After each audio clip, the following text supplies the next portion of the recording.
A friend in need is a friend indeed. But is that true? And what makes friendship good? What makes it virtuous? The Via Stoica podcast with Brendan and Benny. Powered by viastoica.com, your home for coaching, workshops, quotes, and Stoic content that inspires. Welcome to the Via Stoica podcast. I'm Benny, I'm your host for today. And today we're going to look at friendship. What does it really mean, and when is a friend a good friend? As I started out before this intro, said a friend in need is a friend indeed. But is that really true? And how can we tell what a real friend is? Aristotle had some points on that, but the Stoics as well. And we're going to look at some of Seneca's saying. But let's start and let's see, not all friends are actually the friends that we deserve or that we should have, right? Maybe some of the friendships that we call as such shouldn't be friends, right? Maybe they are just acquaintances. Maybe they're just people that we know. And maybe those are people that we should get rid of, right? Move out of our lives because they don't have our best interests at heart. Or maybe we should stay and try to guide them. Maybe they need us more than we need them. But is that really true friends? Is that really true friendship? Before we start to analyze and investigate what a real friend is, I want to first point out that and highlight that we can only find true friendship if our connection with ourselves is also healthy and good. If we can be by ourselves, and Seneca said, the wise person is content by themselves. Right? That doesn't mean that they want to be without friends, but it means that they are balanced and stable enough to be alone and not be lonely, right? To live in solitude. And why is that important? Why is it important for us to first have a stable basis, a stable connection with ourselves, to be able to be alone?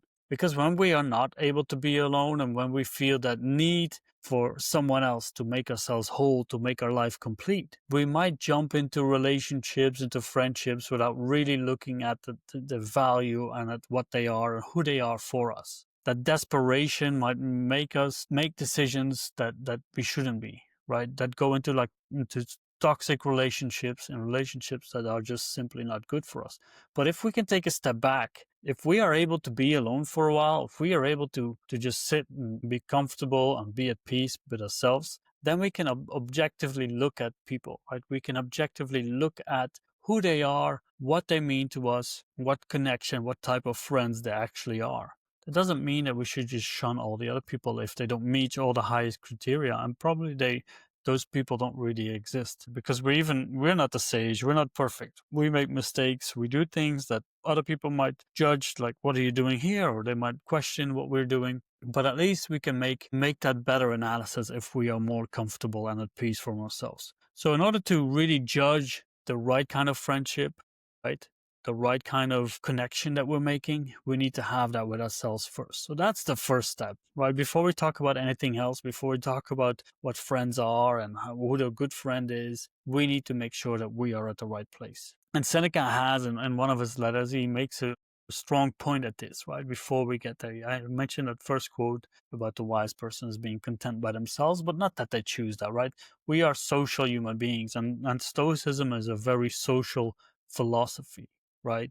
We want to do what is best for us, and part of what's best for us is being part of society. But Seneca has a really great point, right? He mentions that when a friendship is settled, you must trust. Right? When the friendship is there, you just got to trust it, right? And especially if it's the right kind of friendship, which we'll look at in a bit. But before that friendship is there, before it is formed, we must pass judgment, right? That is that moment when we're saying, okay, I'm now objectively able to look at this connection that I'm building with this person. I don't have any other motives or things that really driving me, pushing me to jump to conclusions, to either push this person out of my life or to accept them no matter what. I'm acting out of a foundation of calm and peace and contentment myself, and now I can judge this person, right? And I'm not talking about judgment in a wrong sense, right, that we often do. But more judgment is trying to get to learn who this person really is. We talked in a previous episode about attention. Just talking, listening and seeing, observing, really accepting this person for who they are. And finding out that connection. I don't know about you, and maybe this doesn't happen with many people. It happened with me, only a handful of people. But sometimes you meet someone and there's just this connection there, right? You might not agree with everything in life, but there's something there. right? There's something that you know that if you need someone, you can pick the phone up, right? If you're celebrating, that they will cheer for you no matter what, without being jealous or without wanting something from you. It just feels like you can be you completely, right? You don't have to change your behavior. You don't have to change anything. You can just be yourself with this person. That's the kind of judgment that we want to place. We want to see how we are in relationship with them and how they are to us. And we want to give it some practice, right? Trust is something that needs to be built. Friendship, any kind of relationship, trust is key. So that's the first thing. We got to kind of feel into our intuition. We got to be able to observe what's really going on. We've got to use our reason, our logic. We've got to use all those tools to see what's happening and what this relationship is going on. And as a quick guide, there's something that Aristotle talked about when he talks about friendship, right? He talks about it in his Eudemian ethics, think in his Nicomachean ethics as well. But he divides these into 3 points, right? He says friendship is said in 3 ways. One is based on virtue, one is on the useful, and one on the pleasant, right? So we have one friendship of pleasure, which is fleeting, which is kind of based on pure enjoyment, which can happen if you have fun together, if you go out to a party, right? But it's not some friendship that really lasts, that is there for the bad times, the good times, that it's really there. It's just based on, I know this person. If I'm with this person, I'm going to have fun. That's all that it's about. Then there is a friendship about utility, that someone is useful to me or I'm useful to someone else. They're just acquainted with me because they might want to get somewhere else. They might want to be part of my network. They want to be part of my success, the money that I make, or whatever reason. And I could have the same, right? I could be connected with someone. I could be a friend with someone because I feel that they can get me somewhere. But that's pure on utility. So if that's gone, then the friendship is gone as well. It's very fragile. And then the last one is the friendship of virtue. A little bit of what we're talking about before, right? If you just feel that connection is there, just don't know why. You can even put your finger exactly on it, but there's just something there that makes you feel connected with this person.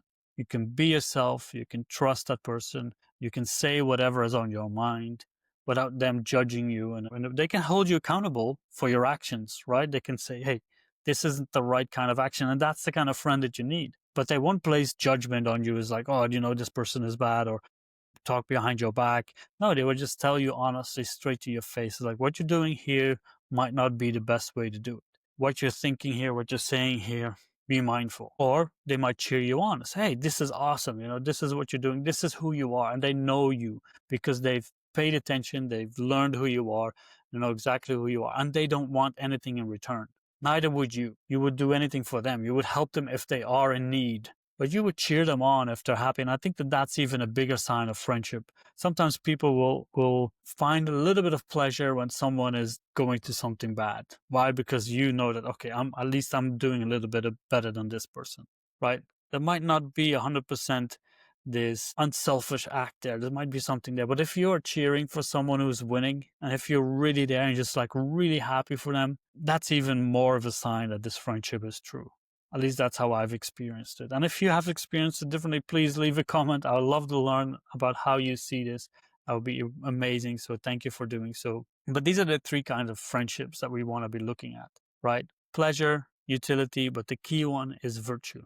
And how do we get there, right? And again, we have to remember that Stoics are pro-social, right? But they also remind themselves that, loosely translated, self-appropriation, right? And as Epictetus talks about it in his discourse 2.22, he says, for universally, and you should not be deceived on this, every living creature is attached to nothing so strongly as it is to its own interest. So every human, every animal, everything is doing itself for self-preservation, for the advancement of the species, right? But part of that is being social. Part of that is the community, is the entire whole. And when we look at, for example, the circles of Hierocles, start with the self and an expanding circle, right? Friends and family, acquaintances, society, the community, the country, the world, and then the logos, nature, we're all part of it, right? So if anything happens that is good to that part, it will also be good to us. Bad, the same to us. So it's our best interest that everything around us is also functioning virtuously to the best of its capabilities. And that's where this interconnectedness, right, as sympatheia, comes into mind. Everything is interconnected. And sometimes that's something that we forget, this divide that's happening. Like, as long as I have the right thing, then you can suffer, right? I just want to be a little bit better, then I don't really care about you. But the Stoics say, no, if you are suffering, then I'm going to be suffering as well. Why? Because and especially if I could do something about it, then I know that I'm not doing the right thing. I'm not making the right moral choice. And the same thing goes with friendships, right? I'm doing something to help you, to support you, because I know it's the right thing to do, and I don't want anything in return. That is the real true friend. So we've got to remember that it is a very social philosophy, right? And as Seneca talks to his friend Lucilius, he gives himself a little bit better of advice, right? For what kind of people would be your friends. He says in letter 7.8, he says, um, he says, associate with those who will make a better man of you.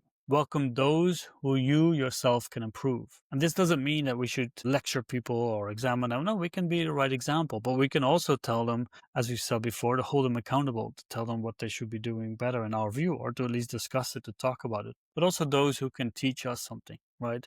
And we can teach them. This is the interaction. This is why it is important for us to be social animals, because we can learn from each other.